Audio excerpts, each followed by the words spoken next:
सनातन ज्योति YouTube channel आपका एक बार फिर स्वागत करता है। आज हम आपके लिए लाए हैं भोलेनाथ ने नारद जी की शंका का समाधान किस प्रकार किया। अगर आप हमारे यूट्यूब चैनल पर नए हैं, हमारे चैनल को सब्सक्राइब कीजिए। वीडियो पसंद आता है तो लाइक कीजिए और इस कथा को संपूर्ण सुनने के लिए आप वीडियो के अंत तक मेरे साथ बने रहिए।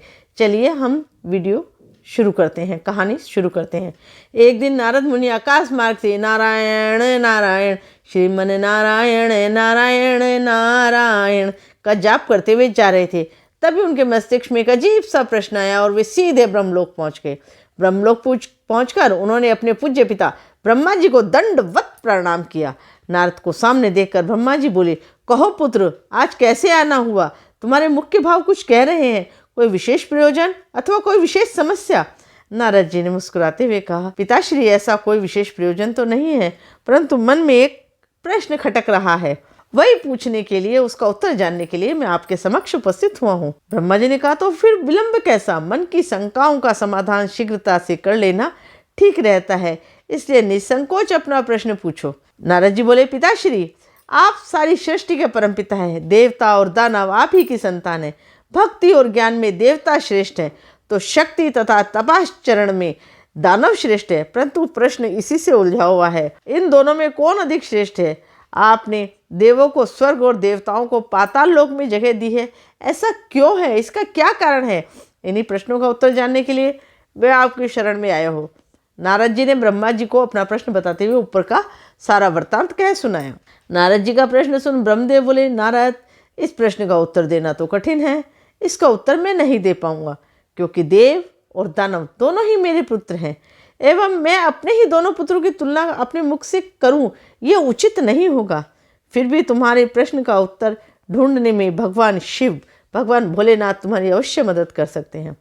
ब्रह्मदेव की आज्ञा लेकर नारद मुनि महादेव शिव के पास पहुंच गए और उनके सामने अपनी समस्या रखी।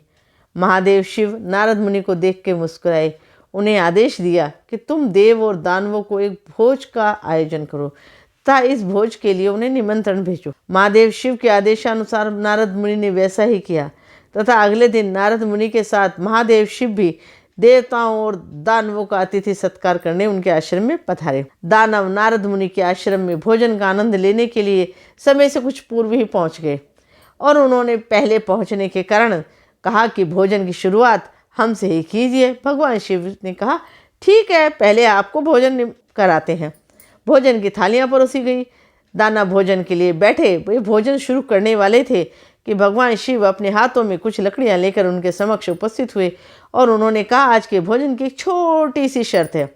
मैं यहाँ उपस्थित हर अतिथि के दोनों हाथों में इस प्रकार से लकड़ी बांधूंगा कि वो कोहनी से मुड़ नहीं पाए और आपको इसी स्थिति में भोजन करना होगा। कुछ देर बाद सभी उस असुरों के हाथ में लकड़ियां बांध दी गई। अब असुरों ने भोजन करना शुरू किया, पर ऐसी स्थिति में कोई कैसे खा सकता है? कोई असुर सीधी थाली में मुंह डालने का प्रयास करने लगा तो कोई भोजन को हवा में उछालकर मुंह में डालने का प्रयत्न करने लगा।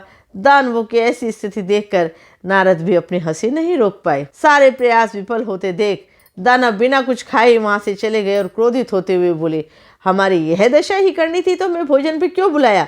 कुछ देर पश्चात देव भी यहाँ पहुँचने वाले हैं, उनके भी हाथों में ऐसी ही लकड़ियाँ बांधिएगा ताकि हम भी उनकी दुर्दशा का आनंद ले सकें। कुछ देर पश्चात देव भी वहाँ पहुँच गए।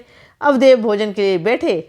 देवों के भोजन मंत्र पढ़ते ही महादेव शिव ने उनके सभी के हाथ में लकड़ियाँ बांध दी। हाथों में लकड़ियाँ बांधने पर भी देव शांत रहे। वे समझ चुके थे कि खुद अपने हाथ से भोजन करना संभव नहीं है, अतः वे थोड़ा सा आगे खिसक गए और थाली से अन्न उठाकर सामने वाले को भोजन खिलाना आरंभ कर दिया।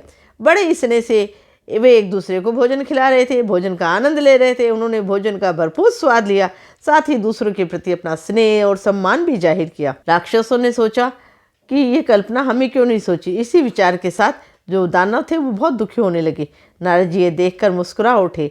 नारद जी ने भगवान शिव से कहा, हे देवों के देव महादेव, आपकी लीला अगाध है। युक्ति, शक्ति और सामर्थ्य का उपयोग स्वार्थ हेतु करने की अपेक्षा परमार्थ के लिए करने वाले का जीवन ही श्रेष्ठ होता है। दूसरों की भलाई में ही अपनी भलाई है, यह आपने सपरिमाण दिखा दिया और मुझे मेरे दोनों प्रश्नों के उत्तर मिल गए हैं। मेरे सारे प्रश्न के जो उत्तर हैं वो मुझे प्राप्त हो गए हैं। आप भक्तों, हमें भी अपने साथ अपने जो सामने वाले हैं उनका सम्मान करना चाहिए। अतिथि देवो की परिकल्पना को साथ लेकर चलना चाहिए, दूसरे के प्रति श्रद्धा रखनी चाहिए। आप सभी पर भोलेनाथ की कृपा बनी रहे, इसी मनोकामना के साथ मैं आपसे विदा लेती हूँ। सनातन ज्योति यूट्यूब चैनल की टीम आपसे विदा लेती है। फिर मिलेंगे। धन्यवाद।